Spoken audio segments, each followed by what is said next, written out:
A 36 anni sei un uomo fatto, non sei un ragazzo. Mentre era un ragazzo, quel giovane che è morto a 25 anni sulla sua strada percorreva una via protetta perché era una pista ciclabile con dei paletti ed è stato stroncato da una persona che era sotto l'effetto di sostanze stupefacenti. Un fatto assolutamente inaccettabile. La velocità folle, ma soprattutto le condizioni alterate dalla droga. Se non fosse stato di domenica, la Volkswagen Polo guidata da Alberto Crozzolin, 37 anni di Roncade, ex calciatore in terza categoria, completamente fuori controllo, avrebbe potuto travolgere decine di bambini e genitori della scuola elementare Cesare Battisti.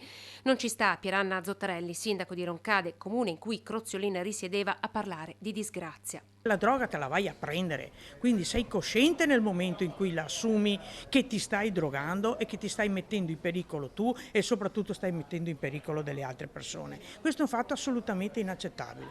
È stata una notizia devastante che mi è stata data ieri e che mi ha turbato tantissimo proprio per la vittima. Ci deve essere verso chi si è messo nelle condizioni di creare questa situazione la massima severità. Crozzolin, che ha anche precedenti per rapina, zizzagando, si calcola almeno a 120 km/h, ha preso diversi pali per carambolare contro Dembelo Cuele, 25 anni di origini maliane, che in quel momento stava passando in bicicletta. Un destino atroce per il giovane dipendente di Fincantieri che avrebbe dovuto sposarsi a breve, morto praticamente sul colpo sotto gli occhi atterriti di decine di passanti e residenti in pieno pomeriggio. A rabbaltare tutti questi alberetti qua e l'albero e il piccoso della luce andava forte, insomma. È uscito dalla macchina scalzo, mia moglie deve averlo visto, aveva una maglietta insanguinata, poi con un pallone cercava di giocare ma era fuori di testa e dopo è scappato. È incredibile perché il muso della macchina era rivolto in là.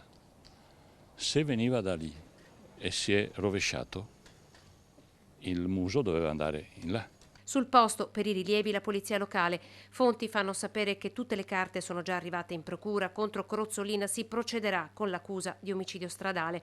Non v'è dubbio alcuno sulla dinamica dell'incidente e gli esami tossicologici eseguiti ieri hanno confermato lo stato di alterazione dell'uomo, positivo a cocaina e cannabis. Da genitore, anche perché sono coetanei i genitori e quindi posso capire lo strazio che stanno vivendo loro e anche tutti gli altri loro congiunti, ecco.